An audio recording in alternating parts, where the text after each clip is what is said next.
மாவட்டத்தினுடைய படைப்பாளிகள். நான் தலைப்பு கேட்ட பொழுது நான் மண்ணும் மனிதர்களும் அப்படின்னு சொன்னேன். அது குறித்து மட்டும் ஒரு சில செய்திகளை உங்களோடு பகிர்ந்து கொள்ளலாம் என்று கருதுகிறேன். இங்கே சமீபத்தில் வைரமுத்து அவர்கள் மகா கவிதை என்று ஒரு புத்தகம் எழுதியிருக்கிறார். இந்த அநேகமாக நம்முடைய புத்தக திருவிழாவில் அந்த புத்தகம் இருக்கும். தயவு செய்து அந்த புத்தகத்தை நீங்கள் வாங்கி படிக்க வேண்டும் என்று என்னுடைய அன்பான வேண்டுகோள். இந்த ஐம்பூதங்கள்னு சொல்றோம்ல, நீர், நிலம், காற்று, இது குறித்தது தான் அந்த மகா கவிதை என்கிற அந்த புத்தகம். அதுக்கு நான் எங்களுடைய பத்திரிகையில் ஒரு மதிப்புரை எழுதியிருந்தேன். ரொம்ப கவிஞர் அது ரொம்ப பாராட்டினார். இது மகா கவிதையை சாறு புளிந்து தந்த மாதிரி இருக்கு மதுக்கூர் அப்படின்னு சொன்னார். ஆனால் அங்கிருந்தே என்னுடைய உரையை துவங்குகிறேன். அதுல மண்ணை பத்தி எழுதியிருப்பார். நம்மெல்லாம் தரையோடு தரையாக விழுந்து வணங்குகிறோம் இல்லையா? அதுதான் அதிகபட்ச. வணங்குவது ஒன்றும் தவறில்லை. ஒரே பிரச்சனை என்னன்னா, நீங்க அப்படி வணங்குறதுக்கு அளவுக்கு அவருக்கு தகுதி இருக்கணும். வேறு எதையோ எதிர்பார்த்து அவர் காலை போய் நோண்டக்கூடாது. வயசா பெரியவங்களை, ரொம்ப சார்ந்தவர்களை அப்படி வணங்குவது ஒன்றும் பெரிய தவறு கிடையாது. ஆனா எதையோ ஒன்றை எதிர்பார்த்து நமக்கு ஏதாவது கால்களை தேடிக்கொண்டே இருக்கிறோம். நாம் ஒரு கால் இல்லைன்னா இன்னொரு கால் கிடைக்குமா என்று தேடிக்கொண்டே இருக்கிறோம். அப்படி அல்ல. நான் கவிஞருடைய புத்தகத்துக்கு எழுதும் பொழுது நான் சொல்லியிருந்தேன், பல முறை தரையோடு தரையாக விழுந்து வணங்குகிறீர்கள், ஒரு முறையாவது இந்த தரையை நீங்கள் வணங்கக்கூடாதா என்று நான் எழுதியிருந்தேன்.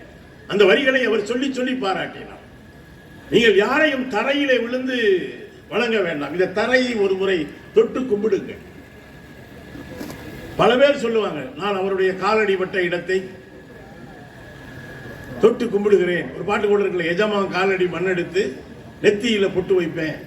எஜமா எங்கெங்க போவாரோ அங்கெல்லாம் போய் எடுத்து தொட்டு வைக்க முடியுமா? இது அடிமை நிலை நம்மிடந்து போவதே இல்லை.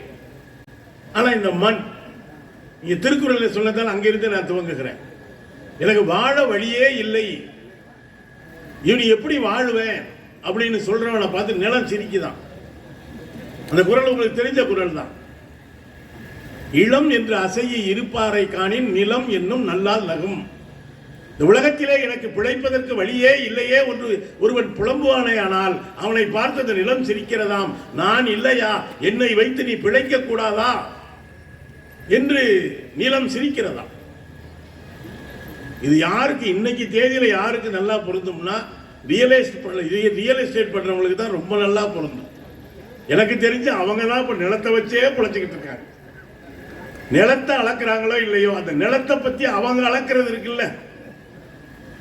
என் மாப்பிள்ளை அது ஒரு தவறான தொழில் இல்லை, பல தொழில்கள் அது ஒன்றுதான். என்ன சொன்னாரு, என்ன மாப்பிள்ளை நீ மதுரைக்கு எவ்வளவு வருஷம் ஆகுது, இன்னும் ஒரு 3 சென்ட் இடம் இருக்கா உனக்குன்னு கேட்டாப்ல. நான் சொன்னேன், அதுக்கெல்லாம் காசு வேணும் இல்லையா, இரியா ஒரு இடம் பார்த்துருவோமியான்னு. ஒரு நாள் நான் இருக்கிறது மதுரையில், அவர் 2 வீலரில் உட்கார வச்சு கூட்டு போனார். பக்கம் தான்யா, டெய்லி நீ ஆஃபீஸுக்கே வந்துட்டு போயிடலான்னு கூட்டு போனாருங்க. மதுரை மாவட்டம் தாண்டி கிட்டத்தட்ட திண்டுக்கல் பார்டர் போயிட்டாப்ல. அதுக்குள்ளேயும் உள்ள போயிட்டே இருக்காப்ல. உள்ள போய் ஒரு இடத்த காட்டினாப்ல. உடனே நான் சொன்னேன், என்னையா அது இங்க கொண்டாந்து காட்டுறிய, பக்கத்துல பார்த்தா சுடுகாடுங்க. அதுக்கு முதல் பிளாட்டு தான் எனக்கு ஒதுக்கி இருக்குன்னார். நான் நினைச்சேன் அதுக்கு அடுத்த பிளாட்டையே பேசாம ஒதுக்கி இருக்கலாமே. சொன்னாப்ல, பேசாம இருமாப்ல,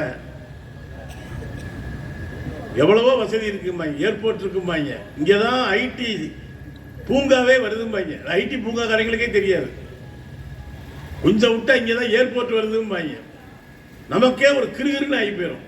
இந்த தொலைக்காட்சியில் வர விளம்பரத்தை கேளுங்க, சென்னைக்கு மிக அருகில் அப்படிம்பாங்க. கிட்டத்தட்ட சமயபுரத்து பக்கத்தில் காட்டுறாங்க.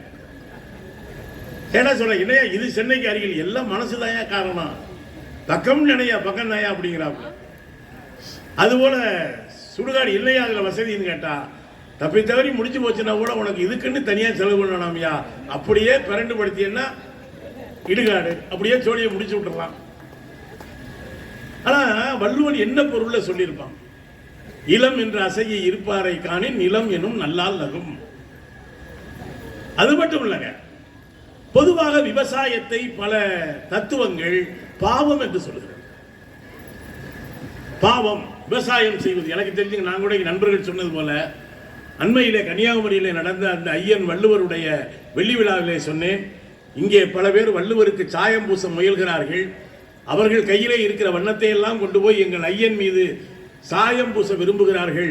ஆனால் நான் ஐயன் வள்ளுவரை உற்று உற்று பார்த்தேன், அவர் மீது எந்த சாயமும் இல்லை.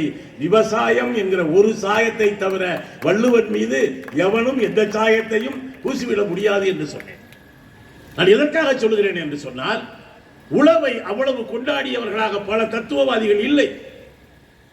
ஆனா வள்ளுவன் தாங்க சொன்ன, சாமியார்கள் பல பேர் விவசாயம் செய்வது பாவம் என்று சொன்ன பொழுது அவர்களை பார்த்து வள்ளுவன் தான் சொன்னான், நீ கூட சாப்பிடணும்னா இந்த விவசாயி தான் அதுக்கு காரணம்.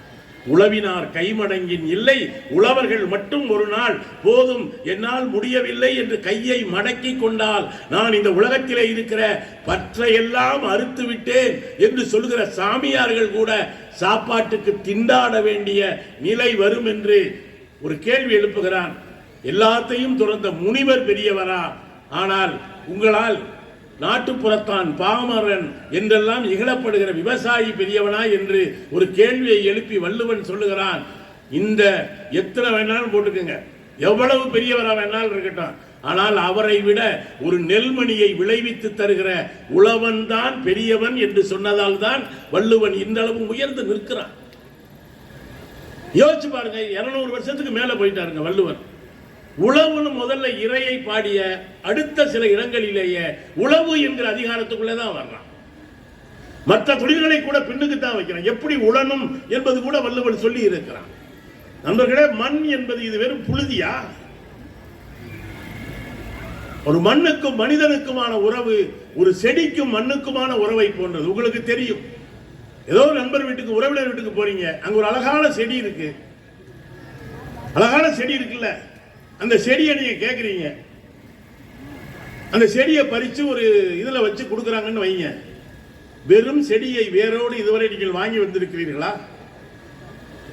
அந்த மண்ணு கொஞ்சோடு அது எந்த இதில் வேர் பிடித்து வளர்ந்ததோ அதில் ஒரு பிடி மண்ணோடு தான் எதுவும் ஒரு தாவரம் கூட தான் இடம்பெயர்கிற பொழுது அந்த மண்ணை எடுத்து போகிறது என்றால் இந்த மனிதர்கள் எப்படி வெறும் காலோடு இன்னொரு இடத்துல இடம்பெயர முடியும்?